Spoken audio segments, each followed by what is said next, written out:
समर्थन करते हुए मैं धन्यवाद आपको बहुत बहुत धन्यवाद।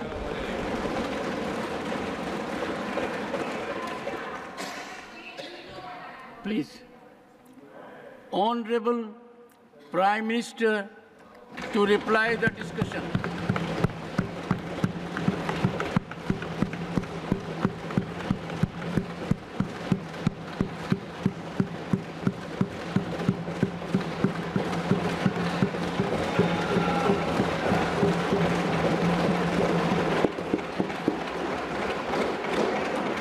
आदरणीय सभापति जी, राष्ट्रपति जी के अभिभाषण पर धन्यवाद देने के लिए मैं भी इस चर्चा में शामिल हुआ हूं। राष्ट्रपति महोदया के भाषण में देशवासियों के लिए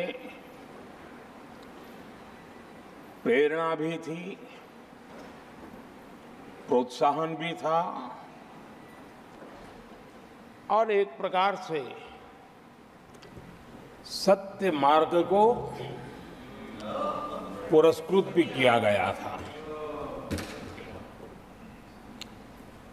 आदरणीय सभापति जी, पिछले 2-2.5 दिन में इस चर्चा में करीब 70 माननीय सांसदों ने अपने विचार रखे हैं। इस चर्चा को समृद्ध बनाने के लिए राष्ट्रपति महोदया के अभिभाषण को व्याख्यायित करने में आप सभी माननीय सांसदों ने जो योगदान दिया है, इसके लिए मैं आप सबका भी आभार व्यक्त करता हूं।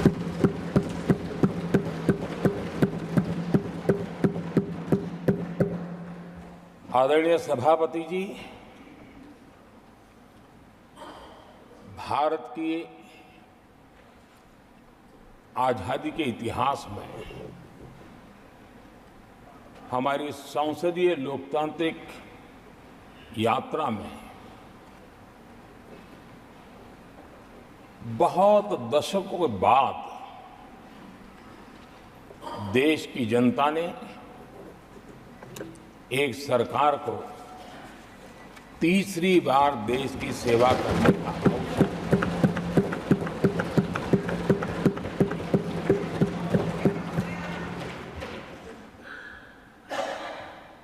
60 साल के बाद ये हुआ है कि 10 साल के बाद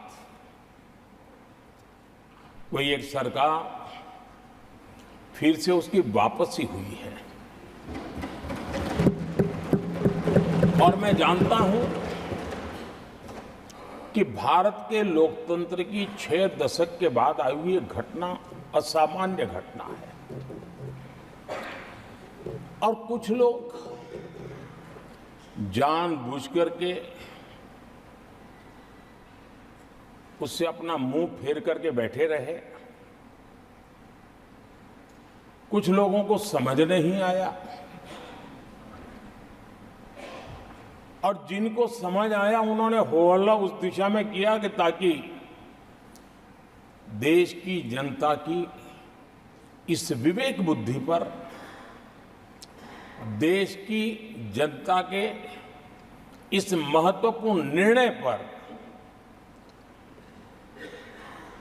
कैसे छाया कर दी जाए, कैसे उसको ब्लैकआउट किया जाए, इसकी कोशिश हुई। लेकिन मैं पिछले 2 दिन से देख रहा हूं कि आखिर तक पराजय भी स्वीकार हो रहा है और दबे मन से, कम मन से विजय भी स्वीकार हो रहा है।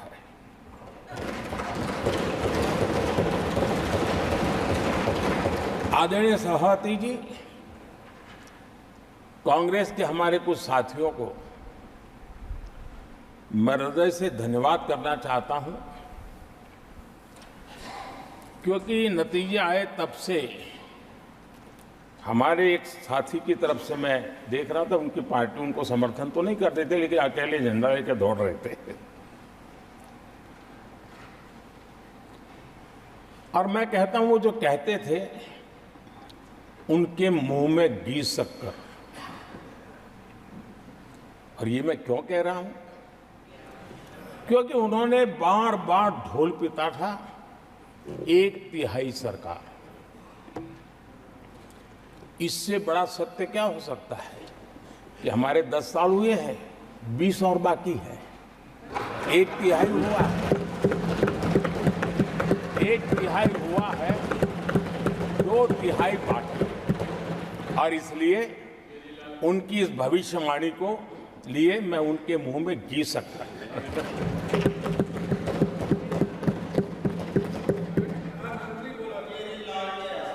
आदरणीय सभापति जी, 10 वर्षों के अखंड एकनिष्ठ अविरत सेवा भाव से किए हुए कार्य को देश की जनता ने जी भरकर के समर्थन दिया है। देश की जनता ने आशीर्वाद दिए हैं। आदरणीय सभापति जी, इस चुनाव में देशवासियों की विवेक बुद्धि पर गर्व होता है, क्योंकि उन्होंने प्रोपेगेंडा को परास्त कर दिया है।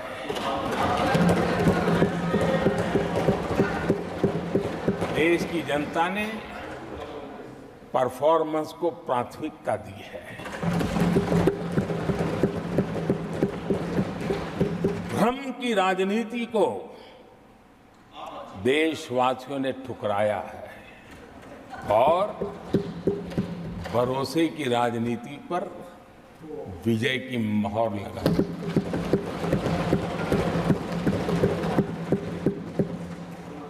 आदरणीय सभापति जी, संविधान के 75वें वर्ष में हम प्रवेश कर रहे हैं। इस सदन के लिए भी ये पड़ाव विशेष है, क्योंकि इसे भी 75 साल हुए हैं और इसलिए एक सुभग संयोग है। आदरणीय सभापति जी, मेरे जैसे बहुत लोग हैं इस देश के सार्वजनिक जीवन में, जिनके परिवार में कोई गांव का सरपंच भी नहीं रहा है, गांव का प्रधान भी नहीं रहा है, राजनीति से कोई सरोकार नहीं रहा है, लेकिन आज अनेक महत्वपूर्ण पदों पर पहुंच करके देश की सेवा कर रहे हैं। और उसका कारण बाबा साहब आम्बेडकर ने जो संविधान दिया है, उसने हम जैसे लोगों को अवसर दिया और मेरे जैसे अनेक लोग हैं जिनको बाबा साहब आम्बेडकर द्वारा दिए गए संविधान के कारण यहां तक आने का अवसर मिला है और जनता जनार्दन ने उस पर मोहर लगाई, तीसरी बार आने का मौका मिल गया।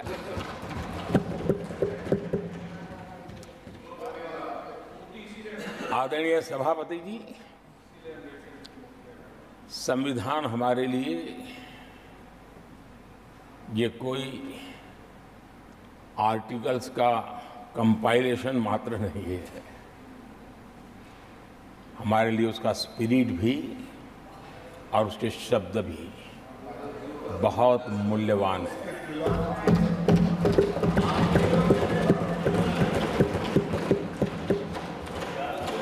और हमारा मानना है कि किसी भी सरकार के लिए, किसी भी सरकार के नीति निर्धारण में, कार्यकलापों में हमारा संविधान लाइट हाउस का काम करता है, दिशा दर्शक का काम करता है, हमारा मार्गदर्शन करता है। आदरणीय सभापति जी, मुझे याद है मैंने जब लोकसभा में हमारी सरकार की तरफ से कहा गया कि हम 26 नवंबर को संविधान दिवस के रूप में मनाएंगे, तो मैं हैरान हूं जो आज संविधान की प्रत लेकर के कूदते रहते हैं, दुनिया में लहराते रहते हैं, उन लोगों ने विरोध किया था 26 जनवरी तो है, तो संविधान दिवस क्यों लाए? और आज संविधान दिवस के माध्यम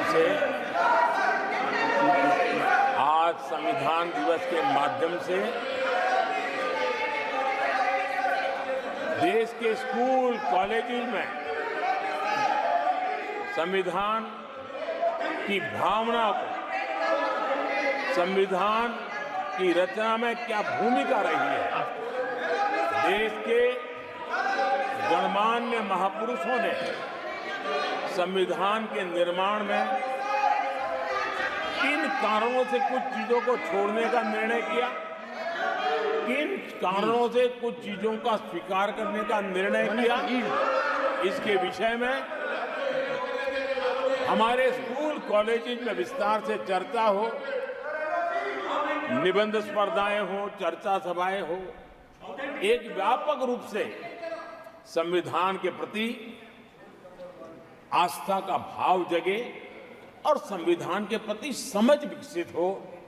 देशवासियों के लिए आने वाला पूरा कालखंड संविधान हमारी सबसे बड़ी प्रेरणा रहे, इसके लिए हम कोशिश करते रहे हैं। और अब जब 75 वर्ष में प्रवेश कर रहे हैं तो हमने इसे एक जन उत्सव के रूप में राष्ट्रव्यापी उत्सव मनाने का तय किया और इससे देश के कोने कोने में संविधान की भावना को, संविधान के पीछे जो मकसद है उसके विषय में भी देश को अवगत कराने का प्रयास है। आदरणीय सभापति जी, देश की जनता ने हमें तीसरी बार जो अवसर दिया है, वो अवसर विकसित भारत, आत्मनिर्भर भारत, इस यात्रा को मजबूती देने के लिए, इस संकल्प को सिद्धि तक ले जाने के लिए हमें देश के कोटि कोटि जनों ने आशीर्वाद दिए हैं।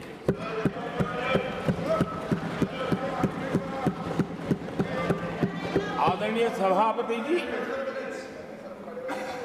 ये चुनाव 10 वर्ष की सिद्धियों पर तो मोहर है ही, लेकिन ये चुनाव भविष्य के संकल्पों के लिए भी देश की जनता ने हमें चुना, क्योंकि देश की जनता का एकमात्र भरोसा हम पर होने के कारण आने वाले सपनों को, संकल्पों को सिद्ध करने के लिए हमें अवसर दिया। आदरणीय सभापति जी, देश भली भांति जानता है, देश ने पिछले 10 वर्षों में हमारे देश की अर्थव्यवस्था को 10 नंबर से 5 नंबर पर पहुंचाने में सफलता पाई और जैसे जैसे नंबर निकटता की सिद्धि की ओर पहुंचता है, एक की तरफ पहुंचता है, तो चुनौतियां भी बढ़ती हैं और कोरोना के कठिन कालखंड के बावजूद संघर्ष की वैश्विक वैश्विक परिस्थितियों के बावजूद भी, तनाव के वातावरण के बावजूद भी हम हमारे देश की अर्थव्यवस्था को 10 नंबर से आज विश्व में 5 नंबर पर पहुंचाने में सफल हुए।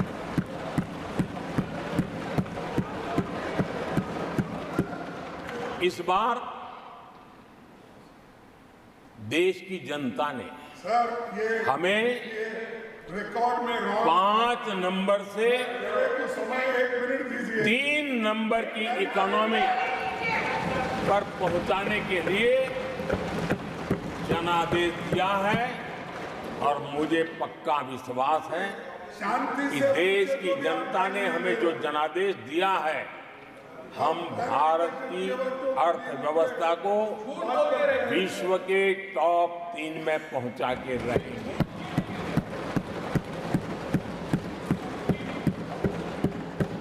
मैं जानता हूं आदरणीय सभापति जी, यहां कुछ ऐसे विद्वान हैं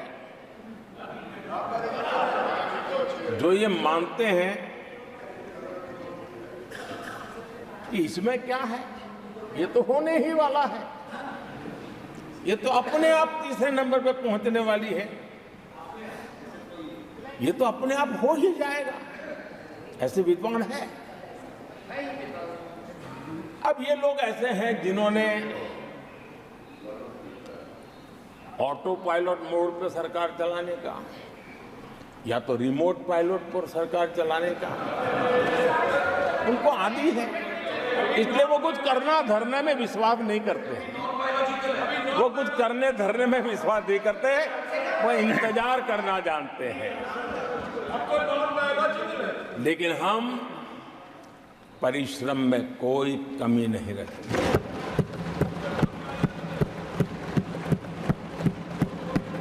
आने वाले वर्षों में पिछले 10 वर्षों में हमने जो किया है उसको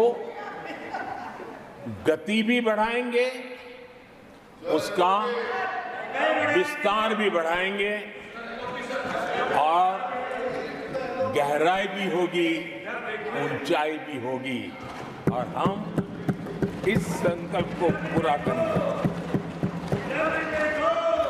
आदरणीय सभापति जी, चुनाव के दरमियान मैं देशवासियों को कहता था कि जो 10 साल हमने काम किया है, हमारे जो सपने और संकल्प है उसके हिसाब से तो ये एपेटाइजर है, मेन कोर्स तो अभी शुरू हुआ।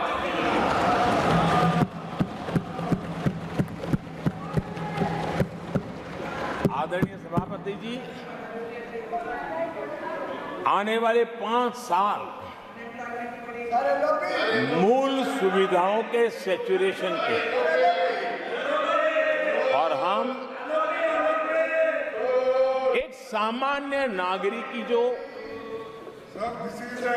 रोजमर्रा की जिंदगी की आवश्यकताएं होती हैं, एक गरिमापूर्ण जीवन जीने के लिए जिन व्यवस्थाओं की, जिन सुविधाओं की, जिस प्रकार के गवर्नेंस की आवश्यकताएं होती हैं, हम इन मूलभूत सुविधाओं के सैचुरेशन का युग के रूप में उसको परिवर्तित करना चाहते हैं।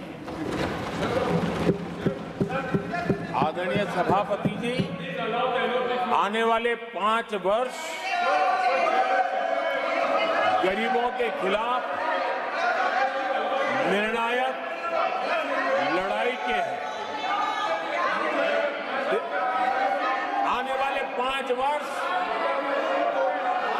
गरीबी के खिलाफ गरीबों की लड़ाई, और मैं मानता हूं गरीब जब गरीबी के खिलाफ लड़ाई के लिए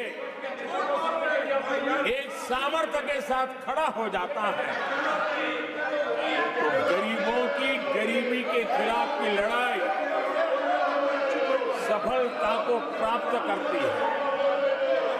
और इसलिए आने वाले 5 साल गरीबी के खिलाफ लड़ाई के निर्णायक वर्ष है और यह देश गरीबी के खिलाफ लड़ाई में विजयी होकर के रहेगा। ये पिछले 10 साल के अनुभव के आधार पर मैं बहुत विश्वास से कह सकता हूं।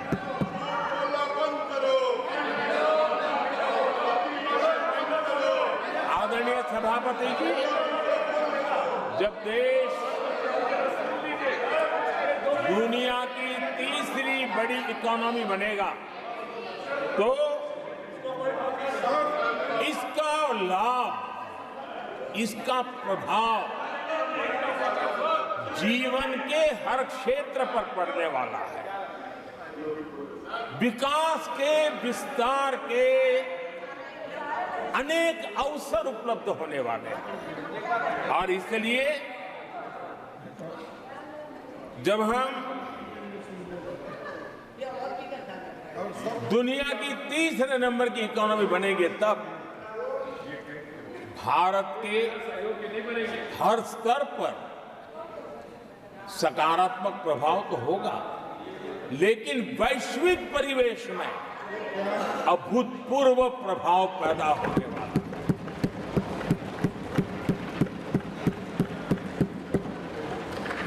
आदरणीय सभापति जी, हम आने वाले कालखंड में नए स्टार्टअप्स का, नई कंपनियों का वैश्विक उभार देख रहे हैं और मैं देख रहा हूं कि आने वाले कालखंड में हमारे टियर 2, टियर 3 सिटीज भी ग्रोथ इंजन की भूमिका में देश में बहुत बड़ा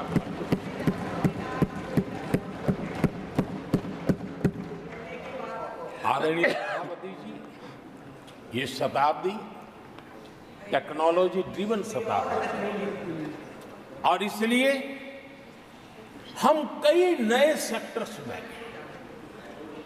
नए फुटप्रिंट्स भी अवश्य रूप से देखेंगे। आदरणीय सभापति जी, आने वाले 5 साल में पब्लिक ट्रांसपोर्ट में बहुत तेजी से बदलाव आने वाला है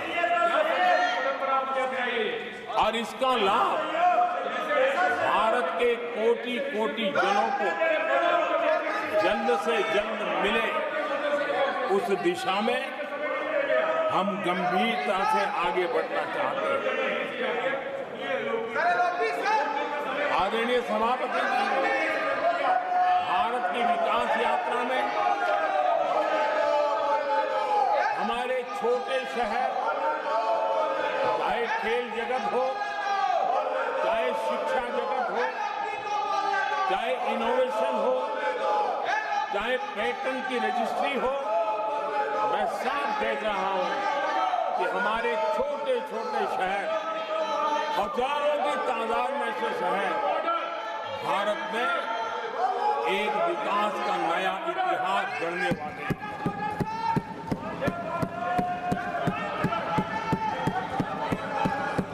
आदरणीय सभापति जी, मैंने पहले भी कहा है कि भारत के विकास यात्रा में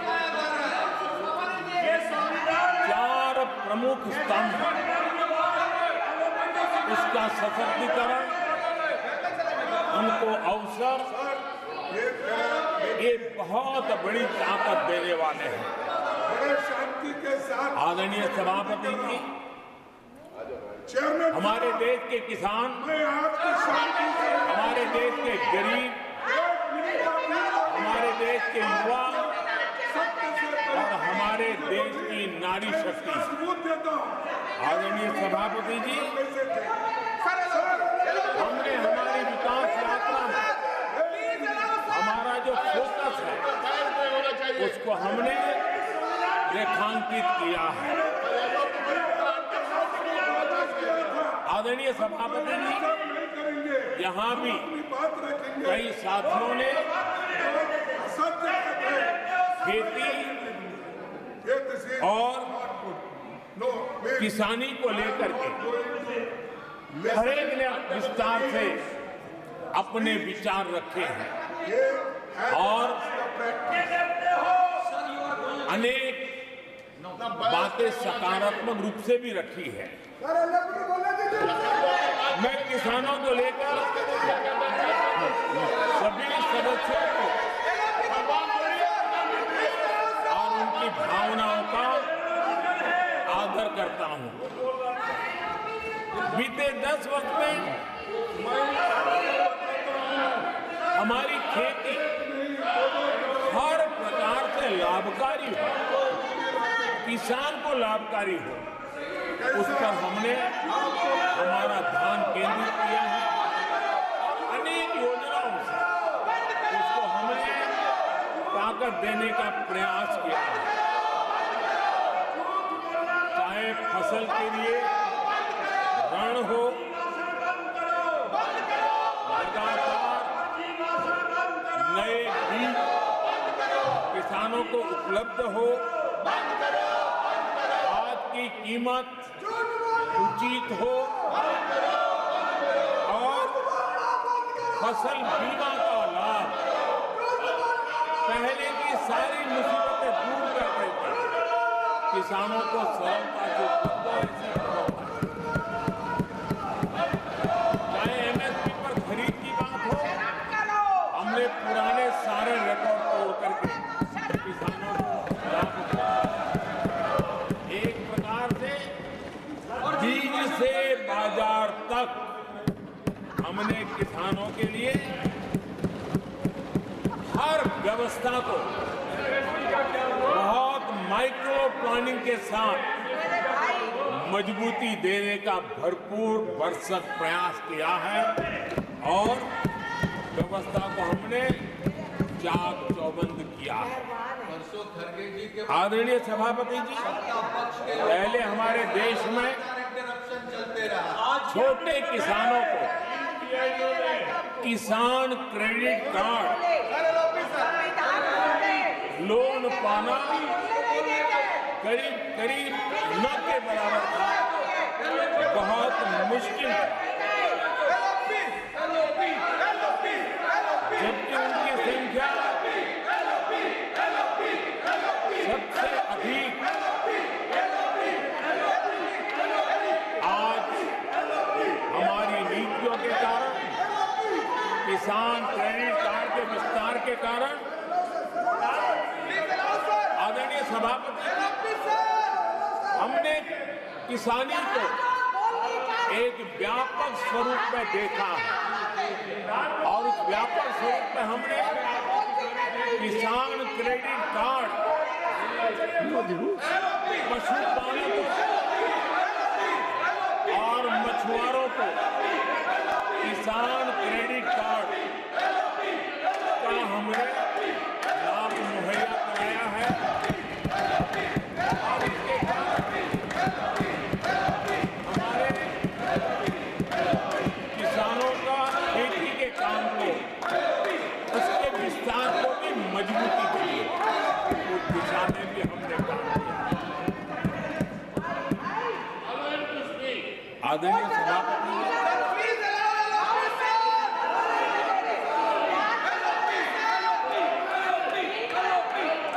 कांग्रेस के कार्यकाल में 10 साल में एक बार किसानों की कर्ज माफी की बहुत डोल पिटे गए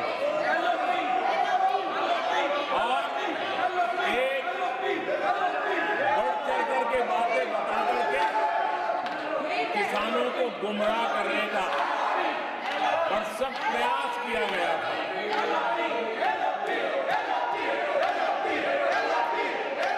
और 60,000 करोड़ की कर्ज माफी, उसका इतना हल्ला मचाया था और एक अनुमान था कि उसके लाभार्थी करीब देश के 3 करोड़ किसान थे। सामान्य गरीब छोटे किसान का तो उसमें नामो निशान नहीं था। जिसको सबसे जरूरत थी, इसकी उनकी योजना में कोई परवाह नहीं थी और उन तक कोई लाभ पहुंच भी नहीं पाया था। लेकिन आदरणीय सभापति जी, जब किसान कल्याण हमारी सरकार के हृदय में, केंद्र में हो, तो नीतियां कैसी बनती है, कल्याण कैसे होता है, लाभ कैसे पहुंचता है, उसका मैं इस सदन को उदाहरण देना चाहता हूं।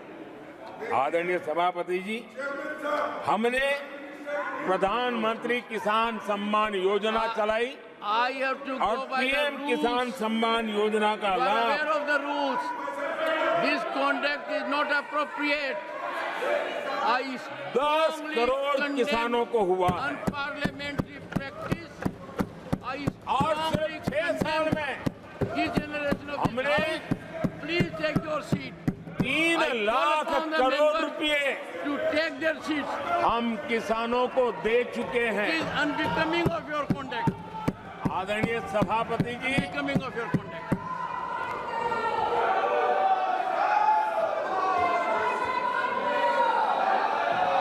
आदरणीय सभापति जी, देश देख रहा है, झूठ फैलाने वालों की सत्य सुनने की ताकत भी नहीं होती।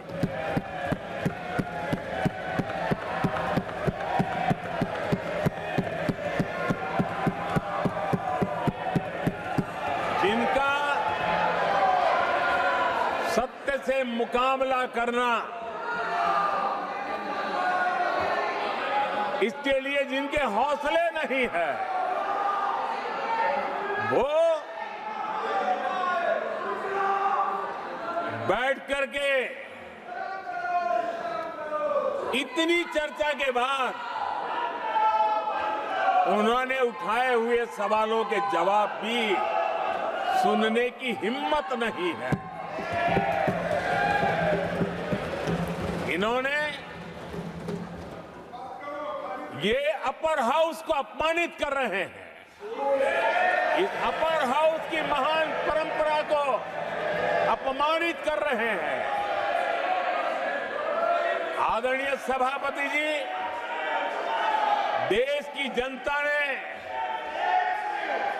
हर प्रकार से उनको इतना पराजित कर दिया है कि अब उनके पास गली मोहल्ले में चीखने के सिवाय कुछ बचा नहीं। नारेबाजी, हो हल्ला और मैदान छोड़ के भाग जाना, यही उनके नसीब में लिखा हुआ है। माननीय सदस्यगण, अत्यंत दर्दनाक, पीड़ादायक, अमर्यादित आचरण से देखकर मैं हूं। शासन तीसरे निरंतर लगातार काल में है। 6 दशक के बाद मैंने चर्चा की और मैंने अनुरोध किया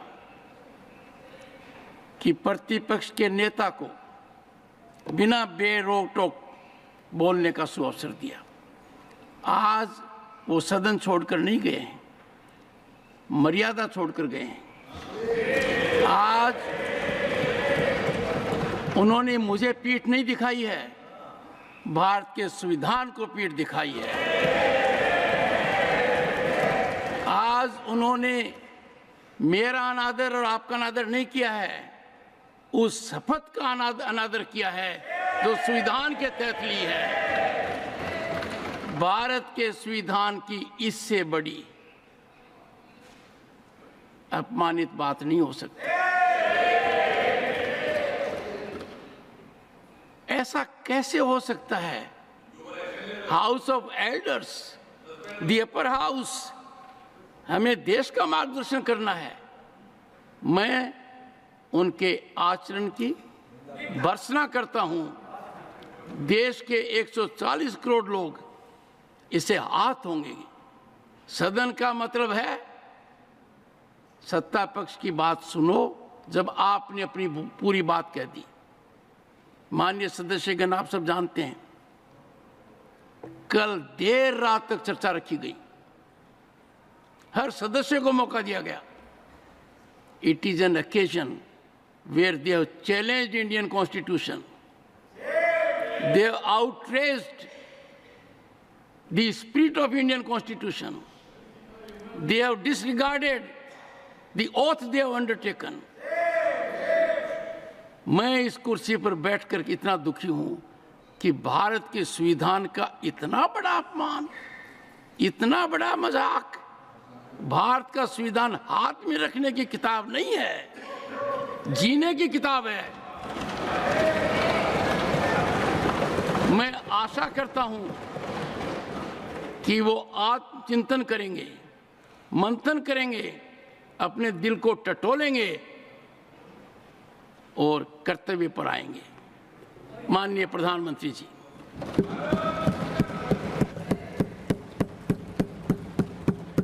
आदरणीय सभापति जी, आपकी वेदना मैं समझ सकता हूं। 140 करोड़ देशवासियों ने जो निर्णय दिया है, जो जनादेश दिया है, इसे ये पचा नहीं पा रहे हैं और कल उनकी सारी हरकतें फेल हो गई। तो आज उनका वो लड़ाई लड़ने का भी हौसला नहीं था और इसलिए वो मैदान छोड़ करके भाग गए हैं। आदरणीय सभापति जी, मैं तो कर्तव्य से बंधा हुआ हूं और न ही मैं यहां कोई डिबेट पे स्कोर करने के लिए आया हूं। मैं तो देश का सेवक हूं, देशवासियों को मेरा हिसाब देना है,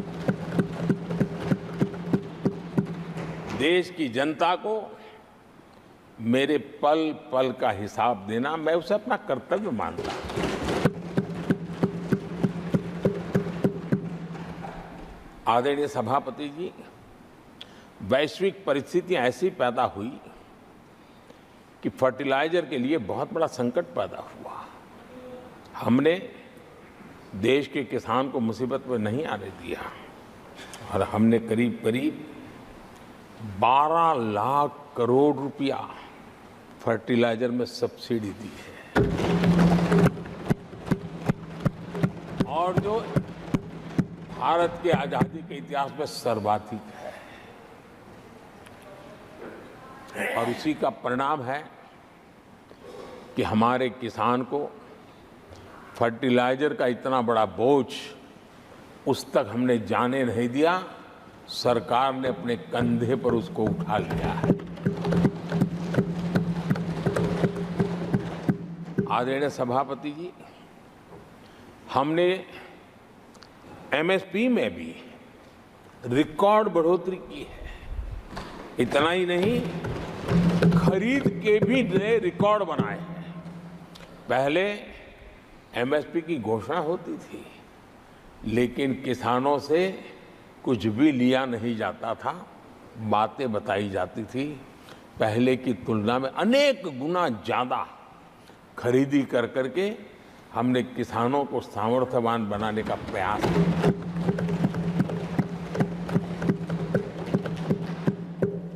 आदरणीय सभापति जी, 10 वर्षों में हमने कांग्रेस सरकार की तुलना में धान और गेहूं किसानों तक 2.5 गुना अधिक पैसा पहुंचाया और हम आने वाले 5 साल सिर्फ इसी का इंक्रीमेंटल वृद्धि करके रुकना नहीं चाहते। हम नए नए क्षेत्रों को, उन कठिनाइयों का अध्ययन करके उसकी मुक्ति के लिए प्रयास कर रहे हैं। और इसलिए आदरणीय सभापति जी, अन्न भंडारण का विश्व का सबसे बड़ा अभियान हमने हाथ लिया है और लाखों की तादाद में विकेंद्रित व्यवस्था के तहत अन्न भंडारणों की रचना करने की दिशा में काम चल पड़ा है। फल और सब्जी एक ऐसा क्षेत्र है, हम चाहते हैं किसान उस तरफ मुड़े और उसके भंडारण के लिए भी एक व्यापक इंफ्रास्ट्रक्चर की दिशा में हम काम कर रहे हैं।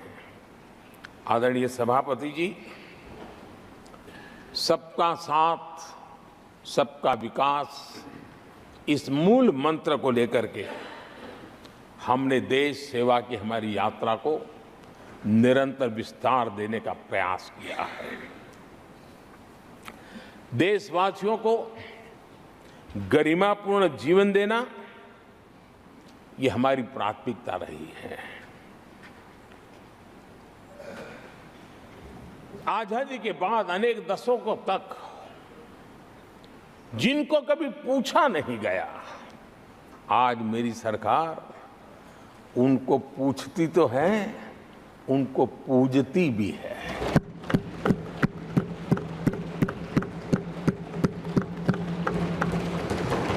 हमारे दिव्यांग भाई बहनों के साथ हमने मिशन मोड में उनकी कठिनाइयों को समझ करके माइक्रो लेवल पर उसको एड्रेस करने का प्रयास किया है और व्यवस्थाएं विकसित करने का प्रयास किया है ताकि वे गरिमापूर्ण जीवन जी सकें और कम से कम किसी का सहारा उनको लेना पड़े, इस दिशा में हमने काम किया है।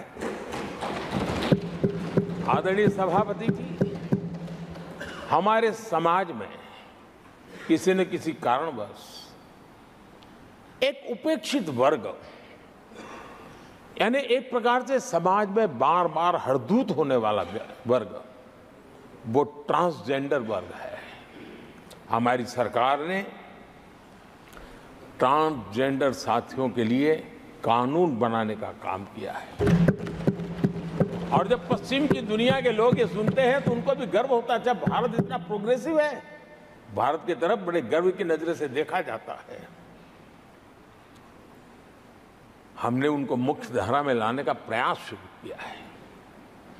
आपने देखा होगा पद्मा अवार्ड में भी ट्रांसजेंडर को अवसर देने में हमारी सरकार आ गया। आदरणीय सभापति जी, हमारे गुमंत जनजातीय समुदाय, हमारे गुमंत साथी, हमारे बंजारा परिवार, उनके लिए एक अलग कल्याण बोर्ड बनाया है ताकि उनकी आवश्यकताओं को हम एड्रेस कर सकें और उनको भी एक स्थायी, सुरक्षित और संभावनाओं वाला जीवन प्राप्त हो, उस दिशा में हम काम कर रहे हैं। आदरणीय सभापति जी, हम एक शब्द लगातार सुनते आए हैं, पीवीटीजी, पीवीटीजी, पीवीटीजी। हमारे जनजातीय समूह में ये सबसे पीछे रहा हुआ और आजादी के इतने सालों के बाद भी जिन्होंने उनको निकट से देखा होगा, पता चलता है कि कैसी हालत में जीते हैं। उनकी तरफ किसी ने नहीं देखा। हमने एक विशेष व्यवस्था की है और पीएम जनमन योजना के तहत 24,000 करोड़ रुपए, ये समुदाय बिखरा हुआ है, छोटी संख्या में है, वोट की उनकी ताकत नहीं है और यहां देश की परंपरा है जिसकी वोट की ताकत है उसी की चिंता करना, लेकिन समाज के ऐसे अति पिछड़े लोगों की कोई चिंता नहीं करता था। हमने वो चिंता की है क्योंकि हम वोट की राजनीति नहीं करते, हम विकास की राजनीति करते हैं। आदरणीय सभापति जी, हमारे देश में पारंपरिक पारिवारिक कौशल्य भारत की विकास यात्रा का और व्यवस्था का एक अंग रहा है।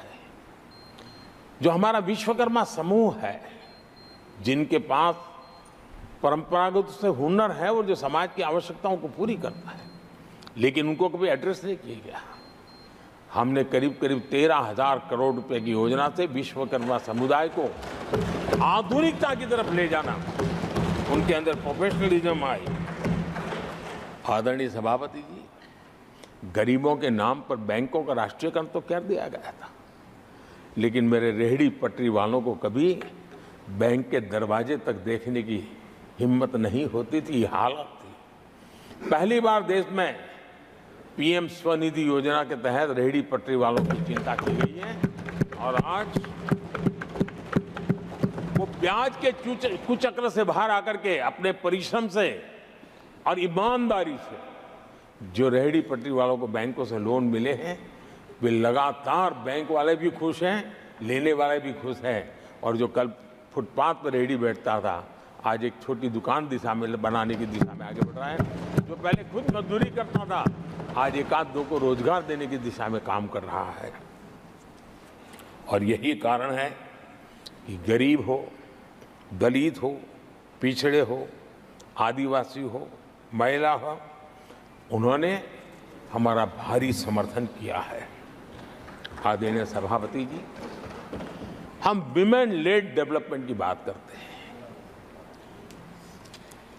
दुनिया के प्रगतिशील देशों के लिए भी विमेन डेवलपमेंट तो बहुत स्वाभाविक स्वीकार करते हैं, लेकिन विमेन लेड डेवलपमेंट की बात करते हैं तो उनके भी उत्साह में थोड़ी कमी नजर आती है। ऐसे समय भारत ने नारा नहीं, निष्ठा के साथ विमेन लेड डेवलपमेंट की ओर कदम बढ़ाए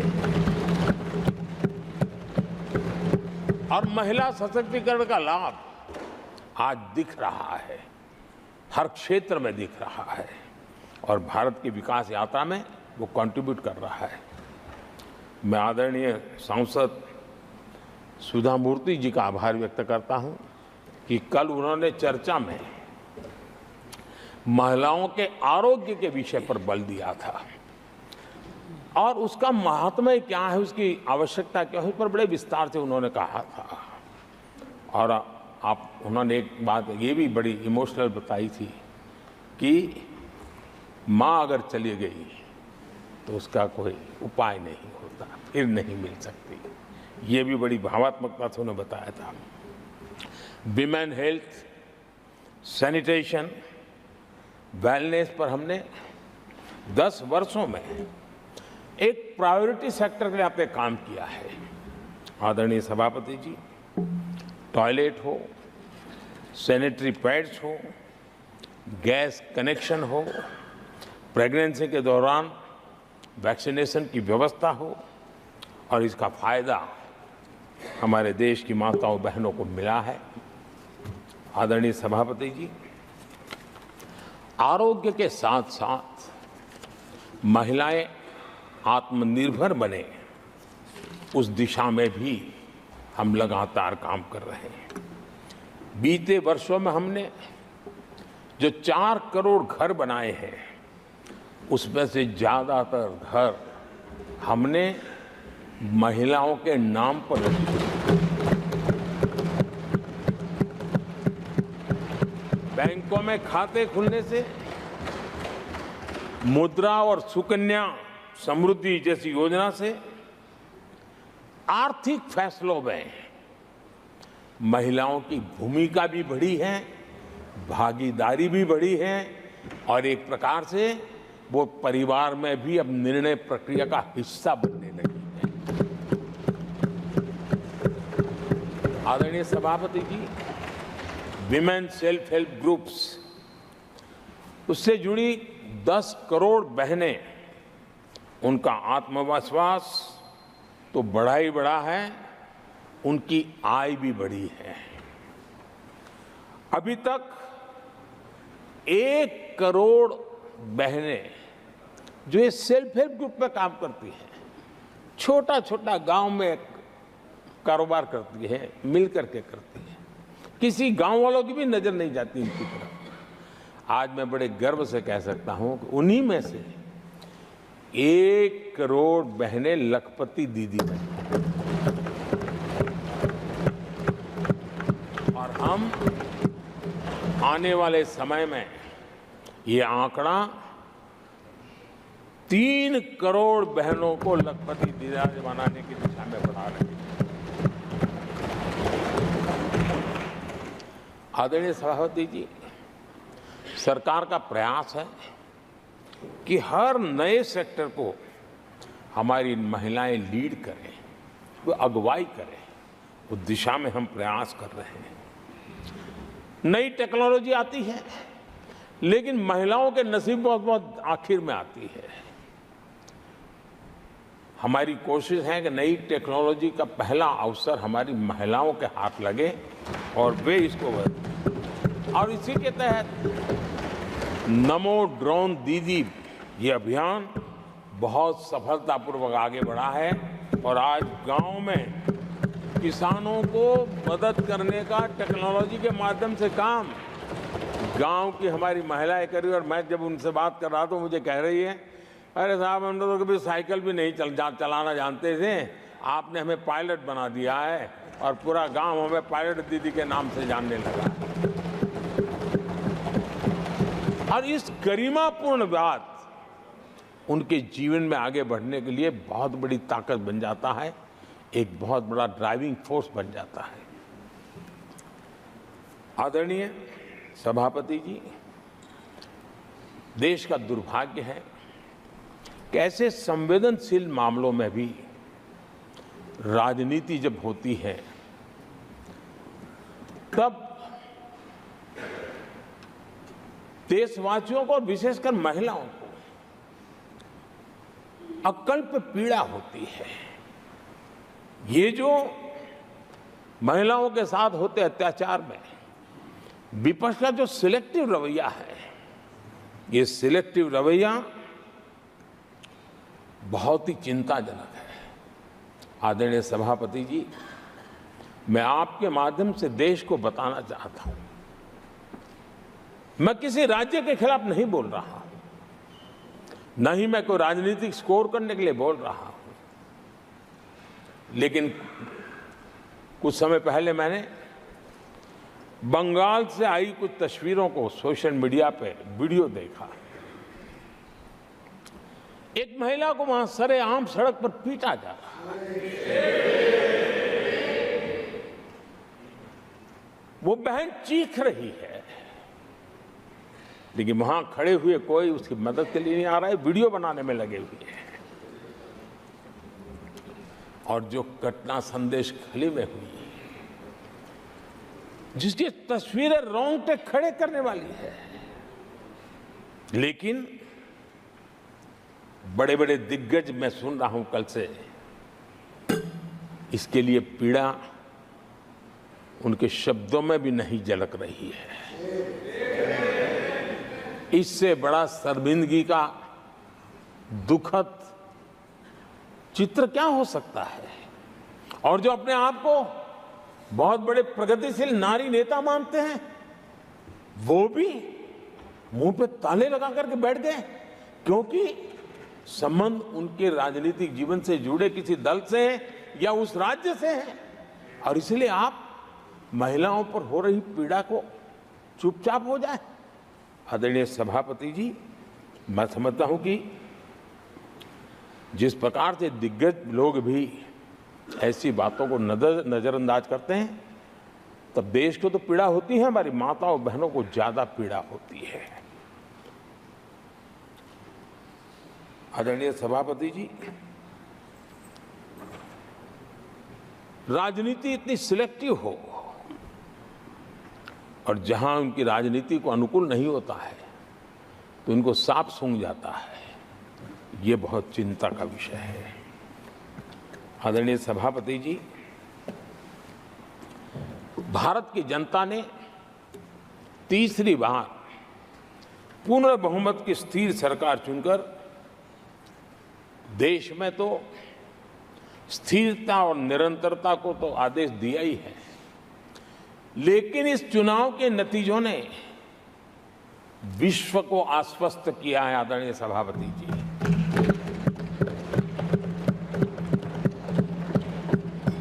और इस नतीजों के कारण भारत विश्व भर के निवेशकों के लिए एक बहुत बड़ा आकर्षण का केंद्र बनकर के उभर रहा है। इफ्स और बट्स का समय पूरा हो चुका और भारत में विदेश का निवेश भारत के नौजवानों के लिए रोजगार के नए अवसर लेके आता है। भारत के युवाओं की टैलेंट को विश्व के मंच पर ले जाने का एक अवसर बन जाता है। आदरणीय सभापति जी, Honorable Prime Minister, honorable members, the reply to the discussion on the motion of thanks on the President's address is underway. If the House agrees, the lunch hour may be dispensed with to conclude the discussion. Do I have the leave of the House to dispense with the lunch hour today? Honorable Prime Minister, आदरणीय सभापति जी, आपने मुझे भी एक मौका दिया है जो मेरे से पहले एक चेयरमैन को ही मिला है, to listen to the Prime Minister in his third term replying to the President's address.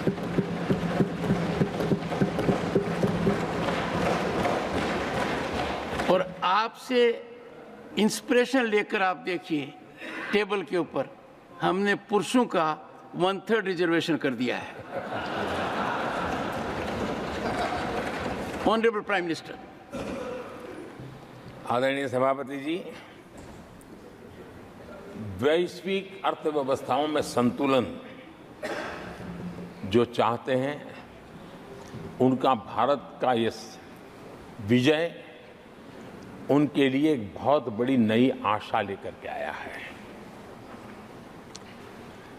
आज विश्व पारदर्शिता पर भरोसा करती है और भारत उसके लिए एक बहुत ही श्रेष्ठ भूमि के रूप में उभर रहा है। आदरणीय सभापति जी, इस चुनाव नतीजों से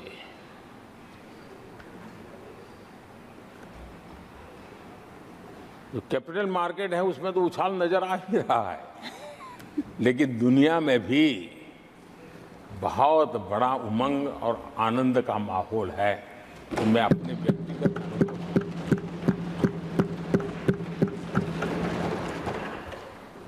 लेकिन इस बीच हमारे कांग्रेस के लोग भी खुशी में मगन हैं। मैं समझ नहीं पाता हूं कि ये खुशी का कारण क्या है, और इस पर कई सवाल है। क्या ये खुशी हार की हैट्रिक पर है? क्या ये खुशी नर्वस 90 के शिकार होने पर है? क्या ये खुशी एक और असफल लॉन्च की है? आदरणीय सभापति जी, मैं देख रहा था ये उत्साह उमंग से खड़गे जी भी बड़े नजर आ रहे थे, लेकिन शायद खड़गे जी ने उनकी पार्टी की बड़ी सेवा की है, क्योंकि जो ये पराजय का ठिकरा जिन पर फूटना चाहिए था, उनको उन्होंने बचा लिया और खुद दीवार पर के खड़े हो गए।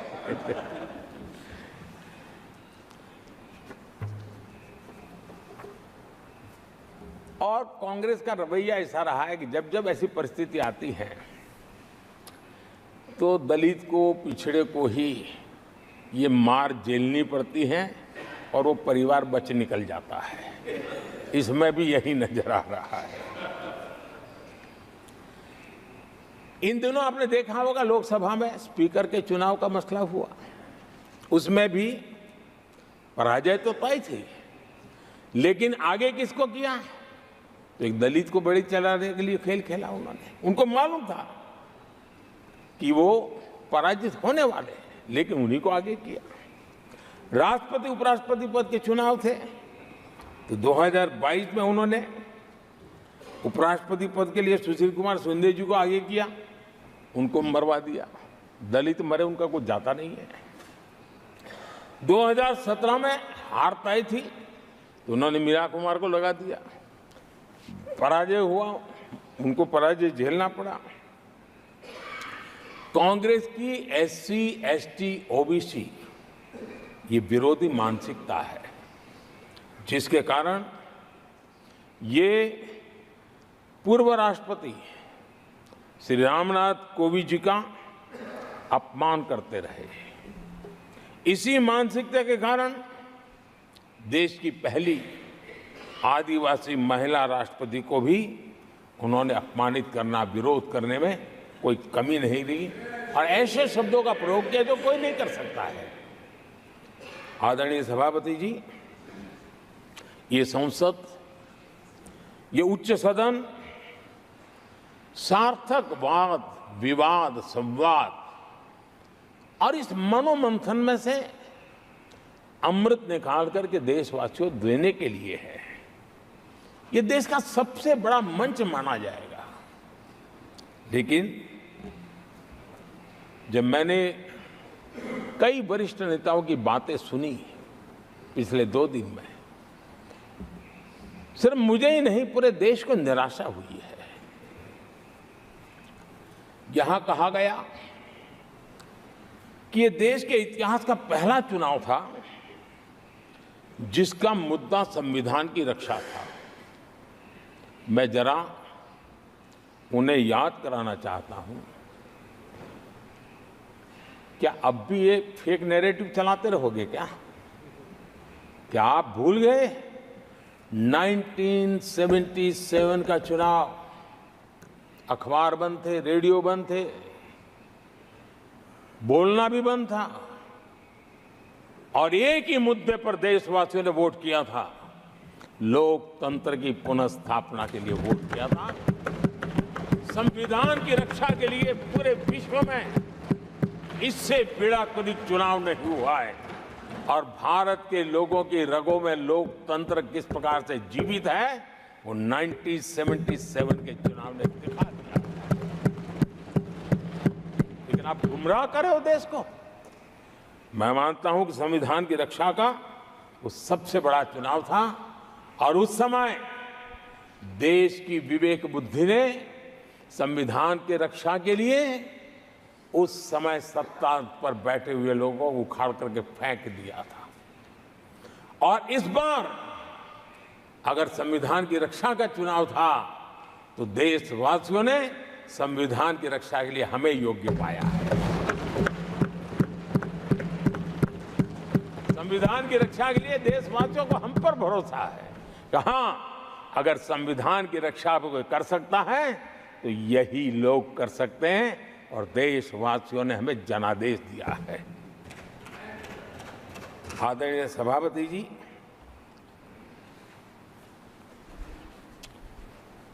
जब खड़गे जी ऐसी बातें बोलते हैं तो जरा पीड़ादायक लगता है, क्योंकि इमरजेंसी के दौरान संविधान पर जो जुल्म हुआ, जो बुलडोजर चलाया गया संविधान के ऊपर, लोकतंत्र की धज्जियां उड़ा दी गई, तब उसी दल के महत्वपूर्ण नेता के रूप में उनके साक्षी है, फिर भी सदन को गुमराह कर रहे हैं।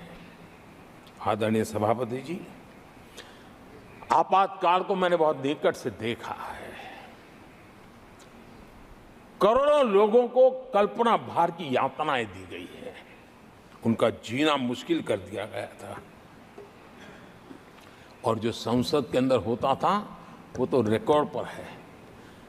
भारत के संविधान की बातें करने वालों को मैं पूछता हूं, जब आपने लोकसभा को 7 साल चलाया था, लोकसभा का कार्यकाल 5 साल है, वो कौन सा संविधान था जिसको लेकर के आपने 7 साल तक सत्ता की मौज ली और लोगों पर जुल्म करते रहे? और आप संविधान हमें सिखाते हो? आदरणीय सभापति जी,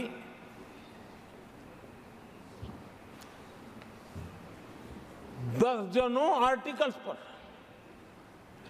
यानी संविधान की आत्मा को छिन्न विच्छिन्न करने का पाप इन्हीं लोगों ने उस कालखंड में किया था। 38वां, 39वां और 42वां संविधान संशोधन, और उस संशोधन में यानी मिनी कॉन्स्टिट्यूशन, यानी मिनी कॉन्स्टिट्यूशन के रूप में कहा जाता था। ये सब क्या था? आपके मुंह में संविधान की रक्षा शब्द शोभा नहीं देता है। ये पाप कर करके आप बैठे हुए लोग हो।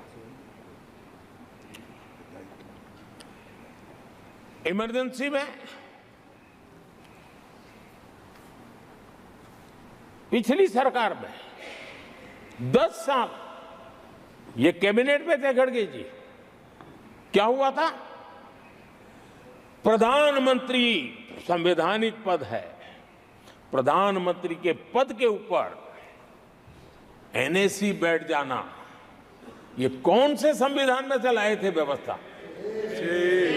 किस संविधान में से बनाया था आप लोगों ने? आपने देश के प्रधानमंत्री पद की गरिमा को चकनाचूर कर दिया था और रिमोट पायलट बनकर के आप उसके माथे पर बैठ गए थे। कौन सा संविधान आपको अनुमति देता है? आदरणीय सभापति जी, जरा ये बताएं हमको, वो कौन सा संविधान है जो एक सांसद को कैबिनेट के निर्णय को सार्वजनिक रूप से फाड़ देने का हक दे देता है? वो कौन सा संविधान था?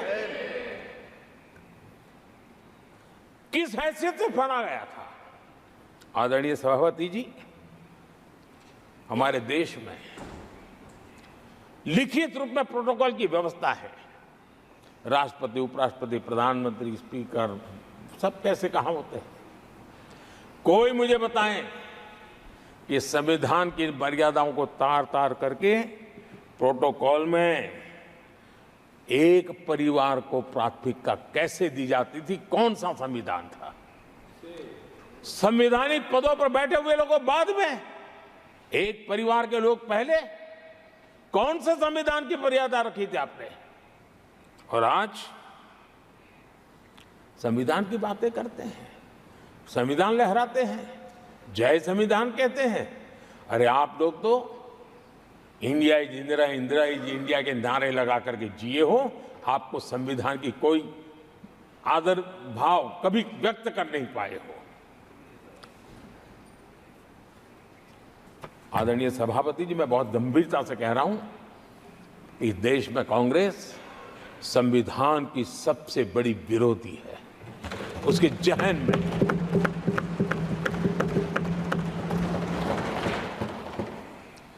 आदरणीय सभापति जी, इस पूरी चर्चा के दरमियान उनको 200-500 साल की बातें करने का तो हक है, लेकिन इमरजेंसी की बात निकली तो वो तो बहुत पुराना हो गया। तो आपके पाप पुराने हो जाते हैं तो खत्म हो जाते हैं क्या? आदरणीय सभापति जी, इस हाउस में कोशिश की गई संविधान की बात करना, लेकिन इमरजेंसी को कभी भी आने नहीं देना, ये चर्चा करने का अनुभव है। लेकिन ये देश, इनके साथ जो लोग बैठे हैं उसमें भी बहुत लोग हैं जो इमरजेंसी के भुक्तभोगी रहे हैं, लेकिन उनकी कुछ मजबूरियां होगी कि आज उनके साथ उन्होंने बैठना पसंद किया है। मतलब अवसरवादिता का ये दूसरा नाम है। संविधान के प्रति समर्पण का भाव होता तो ऐसा नहीं करते। आदरणीय सभापति जी, आपातकाल सिर्फ एक राजनीतिक संकट नहीं था, लोकतंत्र संविधान के साथ साथ ये बहुत बड़ा मानवीय संकट भी था। अनेक लोगों को टॉर्चर किया गया था, अनेक लोग जेल में मृत्यु को शरण हुए थे। जयप्रकाश नारायण जी की स्थिति इतनी खराब हुई कि बाहर आकर के वो कभी ठीक नहीं हो पाए। ये हाल उन्होंने कर दिया था। और प्रताड़ना सिर्फ राजनेताओं की नहीं, आम आदमी को भी नहीं छोड़ा गया था, सामान्य आदमी को भी नहीं। और इनका इतने सारे जुल्म, उसमें इनके लोग भी थे अंदर, उनके साथ भी ये जुल्म हुआ। लेकिन आज भूल, आदरणीय सभापति, वो दिन ऐसे थे कि जो कुछ लोग घर से निकले कभी घर लौट करके वापिस नहीं आए और पता तक नहीं चला कि उनका शरीर कहाँ गया। यहां तक की घटनाएं घटी थी। आदरणीय सभापति जी, ये बहुत सी पार्टियां जो उनके साथ बैठी हैं, वो अल्पसंख्यकों की आवाज होने का जरा दावा करते हैं और बड़े ज्यादा चिल्ला करके बोलते हैं। क्या कोई मुजफ्फरनगर और तुर्कमान गेट, वहां अल्पसंख्यकों के साथ इमरजेंसी में क्या हुआ था, जरा याद करने की हिम्मत करते हैं क्या? बोलने की हिम्मत करते हैं क्या आदरणीय सभापति जी? और ये कांग्रेस को क्लीन चिट दे रहे हैं। कैसे देश उनको माफ करेगा? ये शर्मनाक है कि ऐसी तानाशाही को भी आज सही कहने वाले लोग हाथ में संविधान की प्रत लेकर के अपने काले कारनामों को छुपाने की कोशिश कर रहे हैं।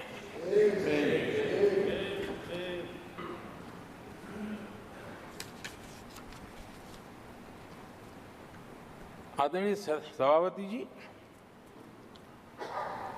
उस समय कई अलग छोटे छोटे राजनीतिक दल थे। ये इमरजेंसी के खिलाफ लड़ाई के मैदान में उतरे थे और धीरे धीरे उन्होंने अपनी जमीन बनाई थी। आज वो कांग्रेस का सहयोग कर रहे हैं। और मैंने कल लोकसभा में कहा था, अब कांग्रेस का परजीवी युग शुरू हुआ है। ये परजीवी कांग्रेस है।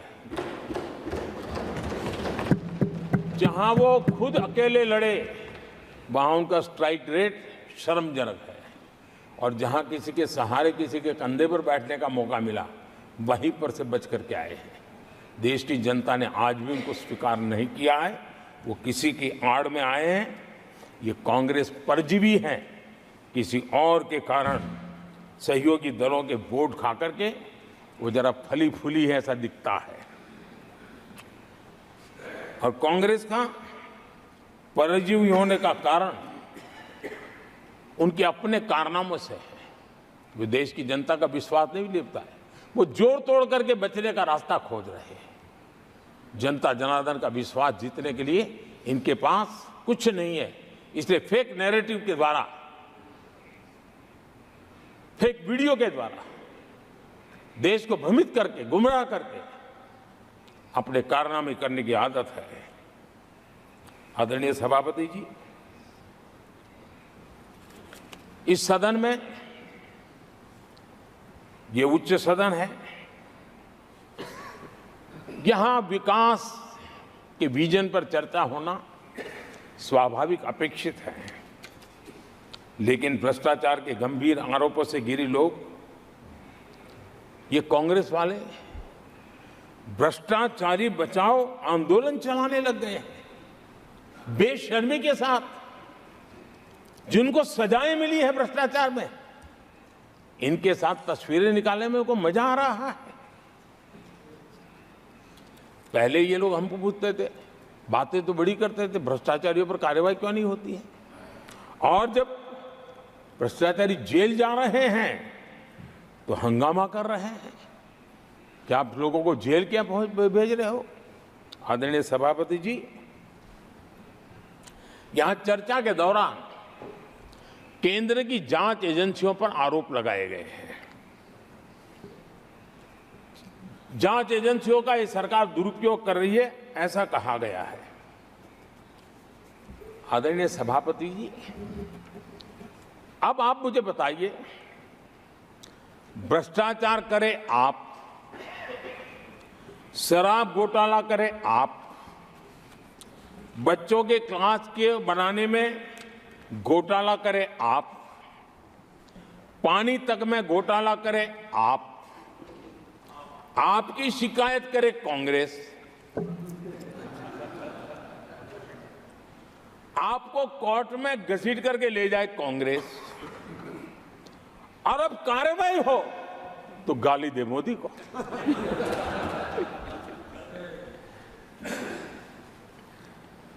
और अब आपस में जरा साथी बन गए हैं लोग। और हिम्मत है तो सदन में खड़े होकर के जवाब मांगो। कांग्रेस पार्टी से मैं आप वालों से कहता हूं, कांग्रेस भी बताएं कि आपने प्रेस कॉन्फ्रेंस करके आपके घोटालों के इतने सारे सबूत देश के सामने रखे थे। कांग्रेस ने प्रेस कॉन्फ्रेंस की थी, इन्हीं लोगों के खिलाफ की थी। अब ये बताएं कि ये जो उन्होंने सबूत प्रेस कॉन्फ्रेंस करके सारी फाइलें बताई थी, क्या वो सबूत सच्चे थे या झूठे थे? दोनों एक दूसरे को खोल करके रख देंगे। आदरणीय सभापति जी, मुझे विश्वास है ऐसी चीजों का जवाब देने की उनके अंदर हिम्मत नहीं है। आदरणीय सभापति जी, ये ऐसे लोग हैं जिनका डबल स्टैंडर्ड है, दोहरा रवैया है। और मैं देश को बार बार ये बात याद दिलाना चाहता हूं, ये कैसा दोगलापन चल रहा है। ये लोग दिल्ली में एक मंच पर बैठ करके जांच एजेंसियों पर आरोप लगाते हैं, भ्रष्टाचारियों को बचाने के लिए रैलियां करते हैं, और केरला में उनके शहजादे, उन्हीं के केरल के एक मुख्यमंत्री जो उनके गठबंधन के साथी हैं, उनको जेल भेजने की अपील करते हैं और भारत सरकार को कहते हैं कि इस मुख्यमंत्री को जेल भेज दो। दिल्ली में ईडी सीबीआई की कार्रवाई उस पर हाय तौबा करते हैं और वही लोग उसी एजेंसी से केरल के मुख्यमंत्री को जेल भेजने की बात करते हैं, शहजादे। तब लोगों के मन में सवाल उठता है कि इसमें भी दोगलापन। आदरणीय सभापति जी, छत्तीसगढ़ में कांग्रेस सरकार के मुख्यमंत्री के साथ शराब घोटाला जुड़ा। यही आप पार्टी वाले चीख चीख करके कहते थे कि ईडी सीबीआई को लगा दो और इस मुख्यमंत्री को जेल में डाल दो, खुलेआम कहते थे। और ईडी ये काम करे इसके लिए गुजारिश करते थे। उनको तब ईडी बहुत प्यारा लगता है। आदरणीय सभापति जी, ये आज जो लोग जांच एजेंसियों को बदनाम कर रहे हैं, हल्ला मचा रहे हैं, मैं जरा उनकी याददाश्त पर जोर डालना चाहिए, मैं ऐसा उनका आग्रह करता हूं। जांच एजेंसियों का पहले दुरुपयोग कैसे होता था, कौन करता था, मैं जरा बताना चाहता हूं। मैं कुछ बयान आपके सामने रखता हूं। ये पहला बयान है 2013 का। बयान क्या है? कांग्रेस से लड़ना आसान नहीं है, जेल में डाल देगी, सीबीआई पीछे लगा देगी। कांग्रेस सीबीआई व इनकम टैक्स का भय दिखा करके समर्थन लेती है। ये स्टेटमेंट किसका है? ये बयान है स्वर्गीय मुलायम सिंह जी का। कांग्रेस एजेंसियों का कैसा दुरुपयोग करता है, ये मुलायम सिंह जी ने कहा था। और यहां इस सदन के माननीय सदस्य रामगोपाल जी को मैं जरा पूछना चाहता हूं कि रामगोपाल जी, क्या नेताजी कभी झूठ बोलते थे क्या? नेताजी तो सच बोलते थे। आदरणीय सभापति जी, मैं रामगोपाल जी को ये भी कहा जरा भतीजे को भी बताएं, क्योंकि उनको भी याद दिलाया कि राजनीति में कदम रखते ही भतीजे पर सीबीआई का फंदा लगाने वाले कौन थे, जरा याद दिला दें उनको, पता चलेगा। आदरणीय सभापति जी, मैं एक और बयान पढ़ता हूं, ये भी साल 2013 का है। The Congress had used the CBI to strike political bargains with many parties. और कौन कहते हैं? उनके कॉमरेड श्रीमान प्रकाश करात जी ने ये कहा हुआ है, 2013 में कहा। एजेंसियों का कौन दुरुपयोग करता था? एक और महत्वपूर्ण स्टेटमेंट में पढ़ता हूं और मैं याद दिलाना चाहता हूं, स्टेटमेंट क्या है कि सीबीआई पिंजरे में बंद तोता है जो मालिक की आवाज में बोलता है। ये किसी राजनीतिक व्यक्ति का बयान नहीं है, ये हमारे देश की सुप्रीम कोर्ट ने यूपीए सरकार के समय कहा हुआ बयान है। एजेंसियों का दुरुपयोग कौन करता था, इसके जीते जागते सबूत आज मौजूद है। आदरणीय सभापति जी, भ्रष्टाचार के विरुद्ध लड़ाई ये मेरे लिए चुनाव हार जीत का तराजू नहीं है। मैं चुनाव हार जीत के लिए, भ्रष्टाचार के लिए लड़ाई नहीं लड़ रहा हूँ। ये मेरा मिशन है, ये मेरा कन्विक्शन है। और मैं मानता हूँ कि भ्रष्टाचार एक ऐसी दिमक है जिसने देश को खोखला कर दिया है। इस देश को भ्रष्टाचार से मुक्ति दिलाने के लिए, भ्रष्टाचार के प्रति सामान्य मानवीय के मन में नफरत पैदा करने के लिए मैं जी जान से जुटा हुआ हूं। और मैं इस पवित्र कार्य मानता हूं। 2014 में जब हमारी सरकार बनी तो हमने दो बड़ी बातें कही थी। एक, हमने कहा था मेरी सरकार गरीबों को समर्पित है, और दूसरा, भ्रष्टाचार पर, काले धन पर कड़ा प्रहार मेरी सरकार करेगी। ये मैंने 2014 में सार्वजनिक रूप से कहा था। इसी ध्येय को लेकर के एक तरफ गरीबों के कल्याण के लिए विश्व की सबसे बड़ी कल्याण योजना हम चला रहे हैं, गरीब कल्याण योजना चला रहे हैं। दूसरी तरफ भ्रष्टाचार के विरुद्ध नए कानून, नई व्यवस्थाएं, नए तंत्र हम विकसित कर रहे हैं। हमने भ्रष्टाचार निवारण अधिनियम 1988 उसमें संशोधन किया। हमने काले धन के खिलाफ एक नया कानून बनाया। बेनामी संपत्ति को लेकर हम नया कानून लेकर के आए। इन कानूनों से भ्रष्ट अधिकारियों पर भी कार्रवाई हो गई, लेकिन लीकेज हटाने के लिए हमने सकारात्मक रूप से गवर्नमेंट में भी बदलाव लाया। हमने डायरेक्ट बेनिफिट ट्रांसफर पर बल दिया। हमने डिजिटल टेक्नोलॉजी का भरपूर उपयोग किया है, और तभी आज हर लाभार्थी तक उसके हक का फायदा तुरंत सीधा पहुंच रहा है। एक नए पैसे का लीकेज नहीं होता है। ये हमारी भ्रष्टाचार के खिलाफ लड़ाई का पहलू है।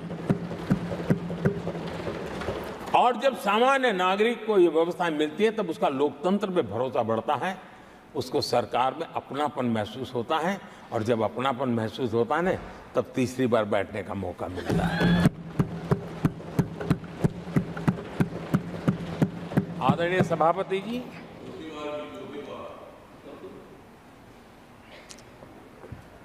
मैं निसंकोच रूप से कहना चाहता हूं, लाग लपेट नहीं रखता हूं, और मैं देशवासियों को भी कहना चाहता हूं कि मैंने एजेंसियों को भ्रष्टाचार और भ्रष्टाचारियों पर कड़ों से कठोर कार्रवाई करने के लिए खुली छूट दे के रखी है।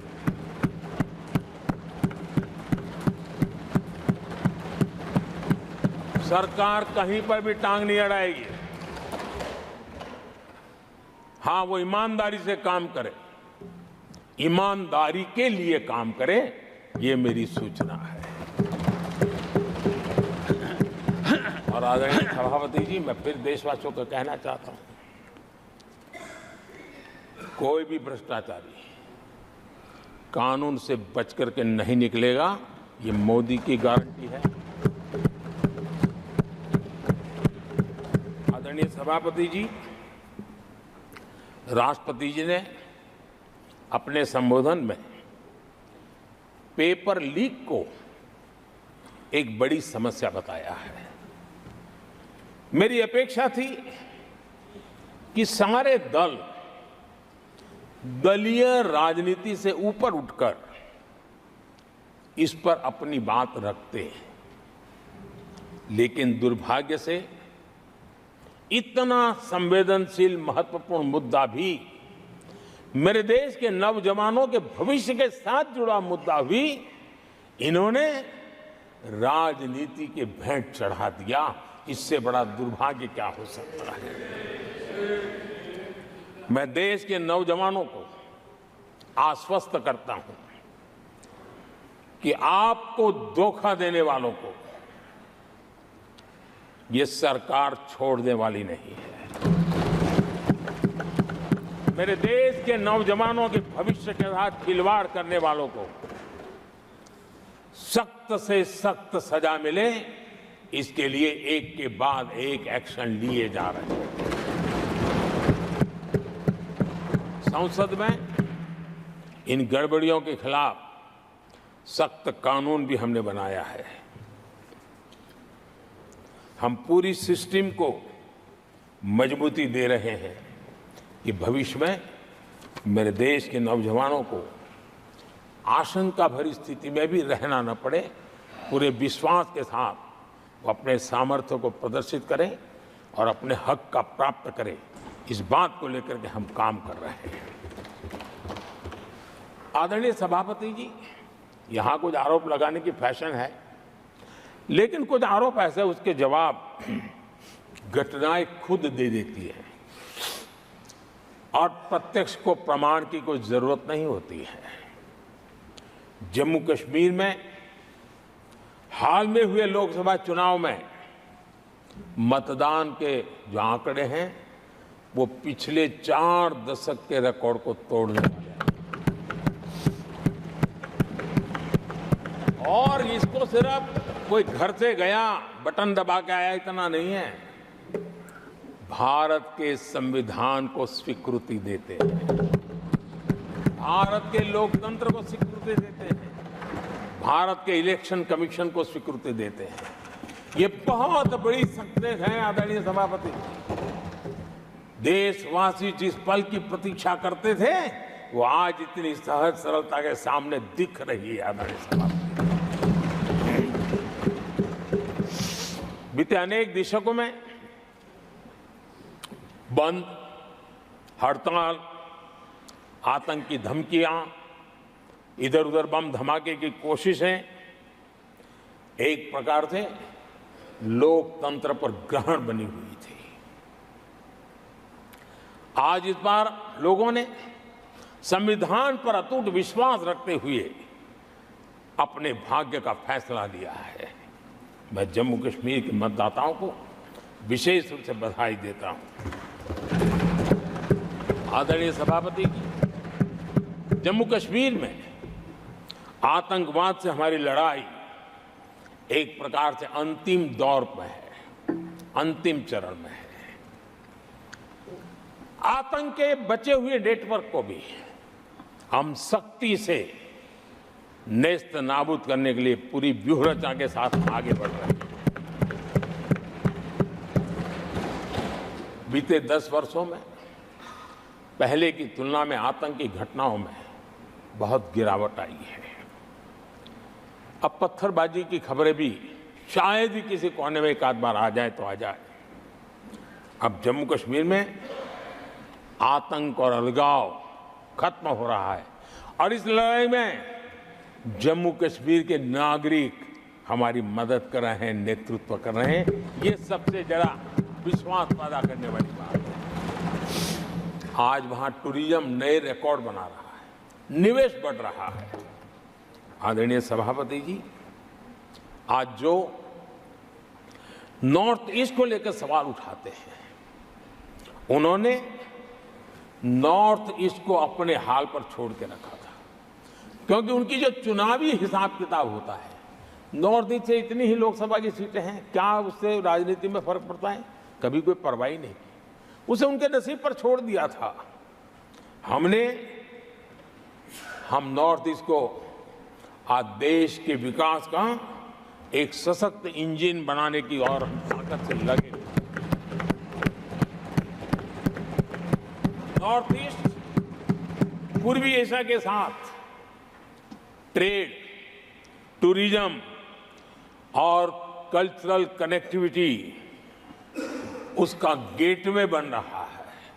और ये जो कहते हैं ना 21वीं सदी भारत की सदी, उसमें ये इनिशिएटिव बहुत बड़ा रोल प्ले करने वाला है। ये हमें स्वीकार करना है। आदरणीय सभापति जी, हमने नॉर्थ ईस्ट में गत 5 वर्ष में जो काम किया है, और अगर पुराने कांग्रेस के हिसाब से साथ उसको अगर तुलना कर दी जाए, हमने जितना काम 5 साल में किया है इतना अगर उनको करना होता ना तो कम से कम 20 साल लग जाते, एक पीढ़ी और चली जाती। हमने इतना तेजी से काम किया है। आज नॉर्थ ईस्ट की कनेक्टिविटी उसके विकास का मूलभूत आधार है, उसको हमने प्राथमिकता दी है। और आज भूतकाल के सारे इंफ्रास्ट्रक्चर से कई गुना आगे हम निकल चुके हैं और हमने उसको करके दिखाया है।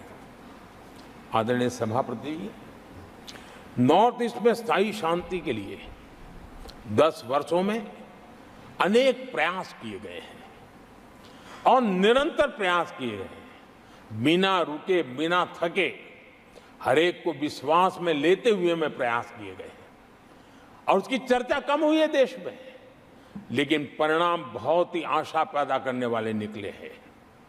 राज्यों के बीच सीमा विवाद संघर्षों को जन्म देता रहा है और आजादी से अब तक ये निरंतर चलता रहा है। हमने राज्यों को साथ बिठा करके सहमति के साथ जितने सीमा विवाद खत्म कर सकते हैं, एक के बाद एक अकॉर्ड करते करते जा रहे हैं। रिकॉर्डेड है, सहमति की रिकॉर्ड है और उसके लिए जो सीमाओं में किसी को उधर जाना है, किसी को यहां आना है, कहीं रेखा यहां बनानी, कहीं रेखा वहां, वो सारे काम कर चुके हैं। आदरणीय सभापति जी, ये नॉर्थ ईस्ट की बहुत बड़ी सेवा है। हिंसा से जुड़े संगठन, जो हथियारबंद गिरोह थे, जो वहां लड़ाई लड़ते रहते थे, अंडरग्राउंड रह के लड़ाई लड़ते थे, हर व्यवस्था को चुनौती देते थे, हर काउंटर ग्रुप को चुनौती देते थे, खून खराबा होता रहता था।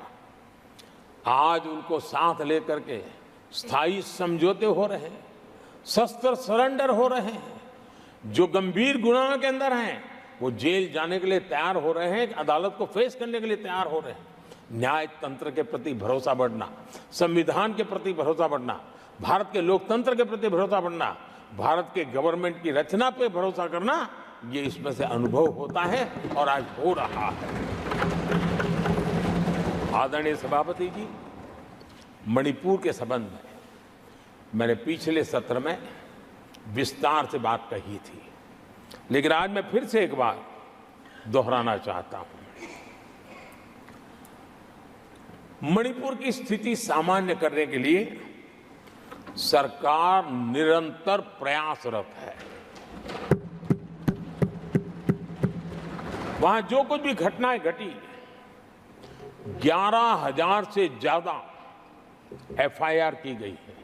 मणिपुर छोटा सा राज्य है, 11,000 एफआईआर की गई है। 500 से ज्यादा लोग अरेस्ट हुए हैं।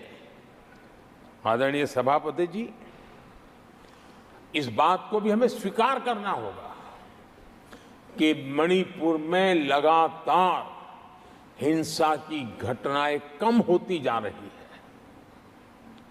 इसका मतलब शांति का आशा रखना, शांति पे भरोसा करना संभव हो रहा है। आज मणिपुर के अधिकांश हिस्सों में आम दिनों की तरह स्कूल चल रहे हैं, कॉलेज चल रहे हैं, दफ्तर और दूसरे संस्थान खुले रहे हैं। आदरणीय सभापति जी, मणिपुर में भी जैसे देश के अन्य भागों में परीक्षाएं हुई, वहां भी परीक्षाएं हुई हैं और बच्चों का अपनी विकास यात्रा जारी रखी है। आदरणीय सभापति, केंद्र और राज्य सरकार सभी से बातचीत करके शांति के लिए, सौहार्द रास्ता खोलने के लिए लगातार प्रयास कर रही है। छोटे छोटे इकाइयों को जोड़ करके इन ताने बाने को गूंथना एक बहुत बड़ा काम है और शांतिपूर्ण तरीके से हो रहा है। बीते समय में पहले की सरकारों में ऐसा नहीं हुआ है। गृह मंत्री स्वयं कई दिनों तक वहां रहे हैं, गृह राज्य मंत्री हफ्तों तक वहां रहे हैं और बार बार वहां जाकर के संबंधित लोगों को जोड़ने का प्रयास करते रहे हैं। आदरणीय सभापति जी, पॉलिटिकल लीडरशिप तो है ही, लेकिन सरकार के सभी वरिष्ठ अधिकारी जिसका जिसका इन काम से संबंध है, वे लगातार वहां फिजिकल जाते हैं, लगातार वहां संपर्क में रहते हैं और समस्या के समाधान के लिए हर प्रकार से प्रयासों को बल दिया जा रहा है। आदरणीय सभापति जी, इस समय मणिपुर में बाढ़ का भी संकट चल रहा है और केंद्र सरकार राज्य सरकार के साथ मिलकर के पूरा सहयोग कर रही है। आज ही एनडीआरएफ की 2 टीमें वहां पहुंची है, यानी कि प्राकृतिक मुसीबत में भी केंद्र और राज्य मिलकर के मणिपुर की चिंता कर रहे हैं। आदरणीय सभापति जी, हम सभी को राजनीति से ऊपर उठ करके वहां की स्थिति को सामान्य बनाने में सहयोग करना चाहिए, ये हम सबका कर्तव्य है। आदरणीय सभापति जी, जो भी तत्व मणिपुर की आग में घी डालने की कोशिश कर रहे हैं, मैं उनसे आगाह करता हूं कि ये हरकतें बंद करें। एक समय आएगा मणिपुर ही उनको रिजेक्ट करने वाला है, ऐसे लोगों को। आदरणीय सभापति जी, जो लोग मणिपुर के इतिहास को जानते हैं, मणिपुर की घटनाक्रम को जानते हैं, उनको पता है कि वहां का सामाजिक संघर्ष का एक लंबा इतिहास रहा है। उस संघर्ष की मानसिकता की जड़ें बहुत गहरी हैं, इसको कोई नकार नहीं सकता है। और कांग्रेस के लोग ये न भूले कि मणिपुर में इन्हीं कारणों से 10 बार राष्ट्रपति शासन लगाना पड़ा है। इतने छोटे से राज्य में 10 बार प्रेसिडेंशियल रूल लगाना पड़ा है, राष्ट्रपति शासन लगाना पड़ा है। कुछ तो मुसीबतें होगी और ये हमारे कालखंड में रही हुआ है, लेकिन फिर भी राजनीतिक फायदा उठाने के लिए वहां पर जिस प्रकार की हरकतें हो रही है, और राष्ट्रपति जी, आदरणीय सभापति जी, मैं इस सदन में देशवासियों को मैं बताना चाहता हूं, 1993 में मणिपुर में ऐसे ही घटनाओं का क्रम चला था और इतना तीव्र चला था, इतना व्यापक चला था, वो 5 साल लगातार चला था। तो ये सारा इतिहास समझ करके हमें बहुत समझदारी के पूर्वक स्थितियों को ठीक करने के लिए प्रयास करना है। जो भी इसमें सहयोग देना चाहते हैं, हर एक का सहयोग भी हम लेना चाहते हैं, लेकिन हम सामान्य स्थिति को बरकरार रखने में, शांति लाने में भरपूर प्रयास कर रहे हैं। आदरणीय सभापति जी, ये मेरा सौभाग्य रहा है कि मैं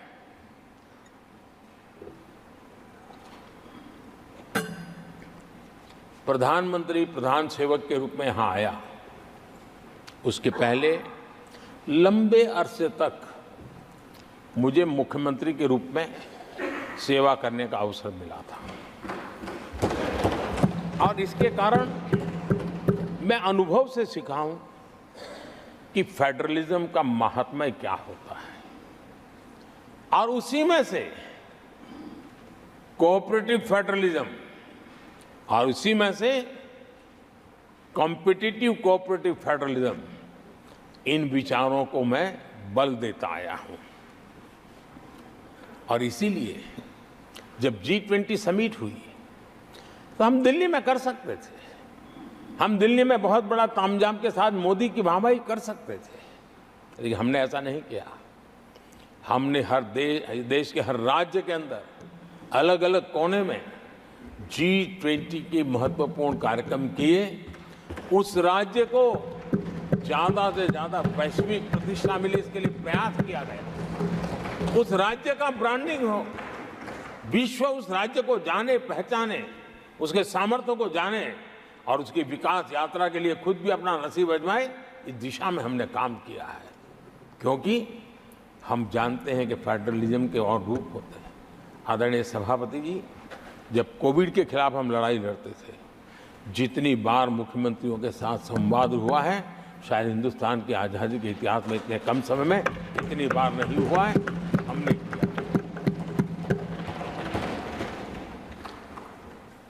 आदरणीय सभापति जी, ये सदन एक प्रकार से राज्यों से जुड़ा हुआ सदन है और इसलिए राज्यों के विकास के कुछ फोकस एरिया, उसकी चर्चा इस सदन में करना मैं उचित मानता हूं और मैं कुछ आग्रह भी साझा करना चाहता हूं। आज हम एक ऐसी स्थिति में हैं जहां हम अगली क्रांति का नेतृत्व कर रहे हैं। इसलिए सेमीकंडक्टर्स और इलेक्ट्रॉनिक मैन्युफैक्चरिंग जैसे सेक्टर्स में हर राज्यों ने बड़ी प्राथमिकता से साथ अपनी नीतियां बनानी चाहिए, योजनाओं लेकर के आगे आना चाहिए।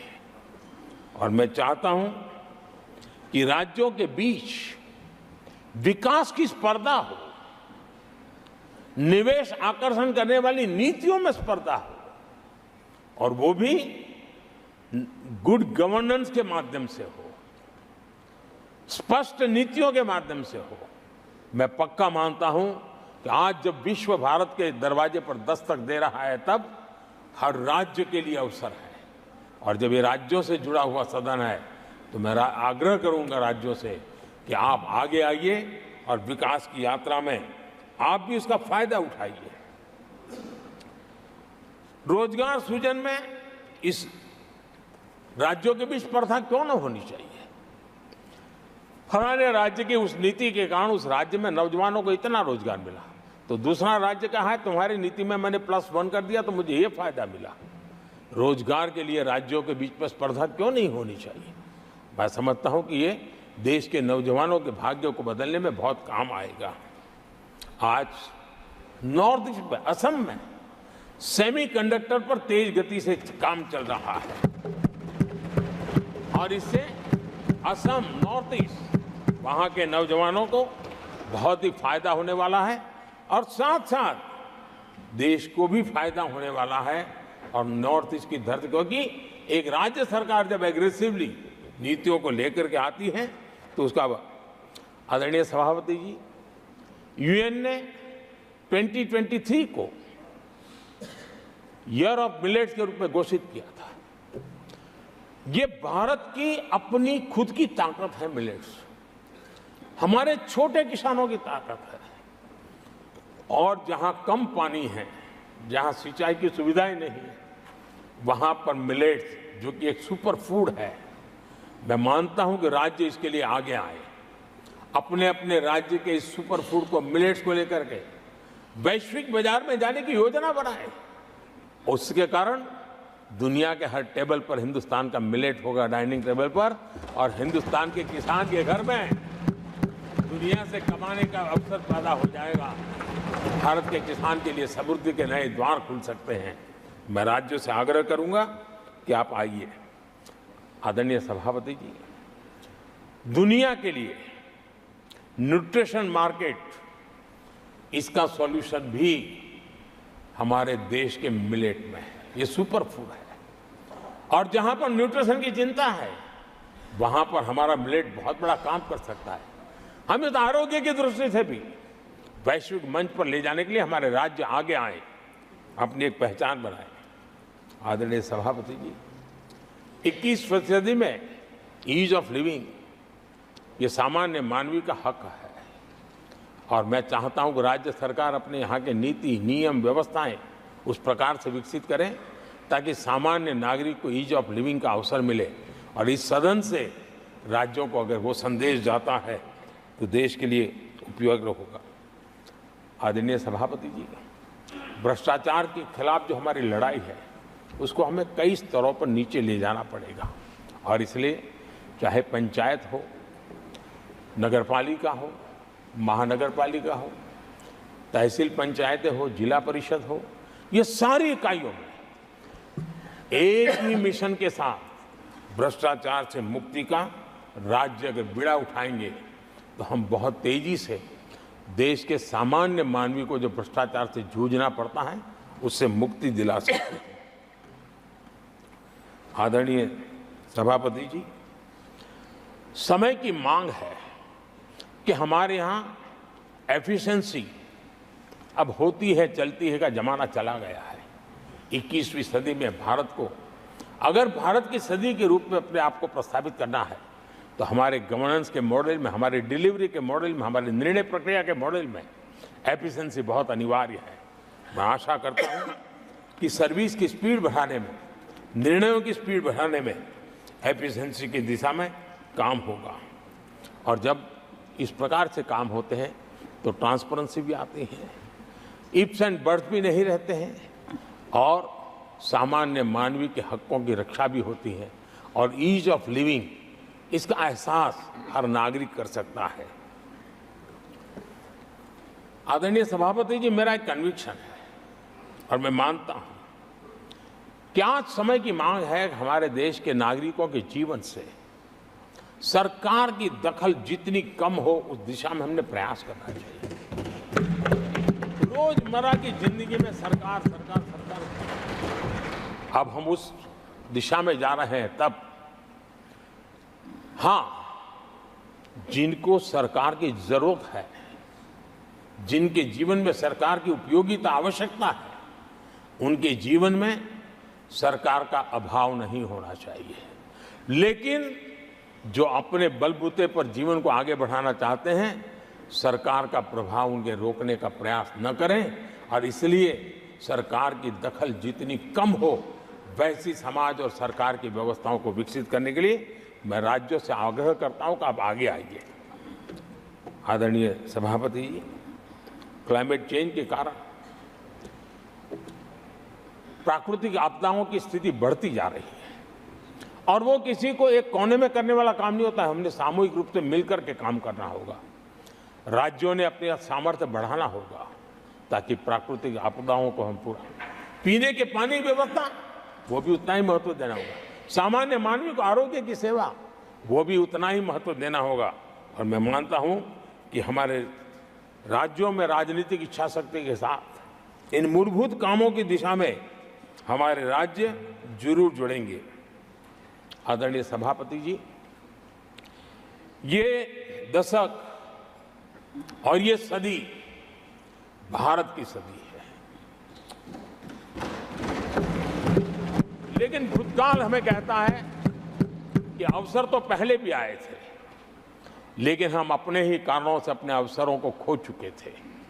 अब हमें अवसर खोने की गलती नहीं करनी है। हमें अवसरों को ढूंढना है, हमें अवसरों को जकड़ना है और अवसरों के सहारे हमें अपने संकल्पों को सिद्ध करना है, उस दिशा में जाने का। इससे बड़ा कोई समय नहीं हो सकता है जो समय आज भारत के पास है।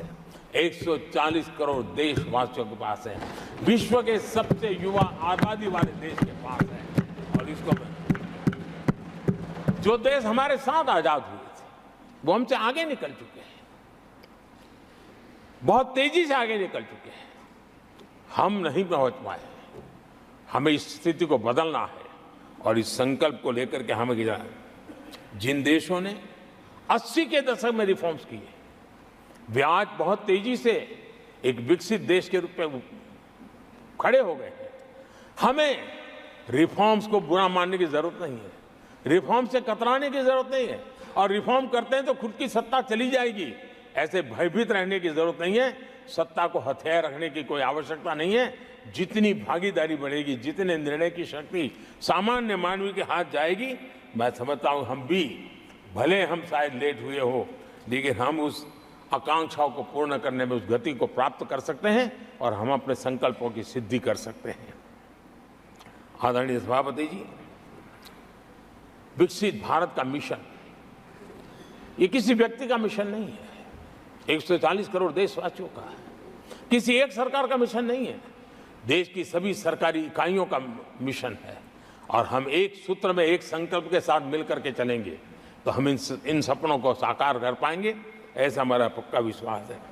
आदरणीय सभापति जी, मैं विश्व मंच पर जाता हूँ, विश्व के अनेक लोगों से मिलता रहता हूँ और मैं आज अनुभव कर रहा हूँ कि पूरा विश्व निवेश के लिए तैयार है और भारत उनकी पहली पसंद है। हमारे राज्यों में ही निवेश आने वाला, उसका पहला द्वार तो राज्य ही होता है। अगर राज्य जितना ज्यादा इस अवसर को जुटाएंगे, मैं इसको मानता हूं उस राज्य का भी विकास होगा। आदरणीय सभापति जी, जिन जिन बातों को हमारे माननीय सदस्यों ने उठाया था, उन सबको संकलित रूप में जानकारी देने का मैंने प्रयास किया है और आदरणीय राष्ट्रपति महोदय ने जो अभिभाषण दिया, जो हमारे लिए दिशा निर्देश दिए हैं और देश के सामान्य मानवी के अंदर जो उन्होंने विश्वास पैदा किया है, इसके लिए मेरी तरफ से भी और इस सदन की तरफ से भी मैं राष्ट्रपति जी का हृदय से बहुत बहुत आभार व्यक्त करते हुए मेरी वाणी को विराम देता हूं। बहुत बहुत धन्यवाद।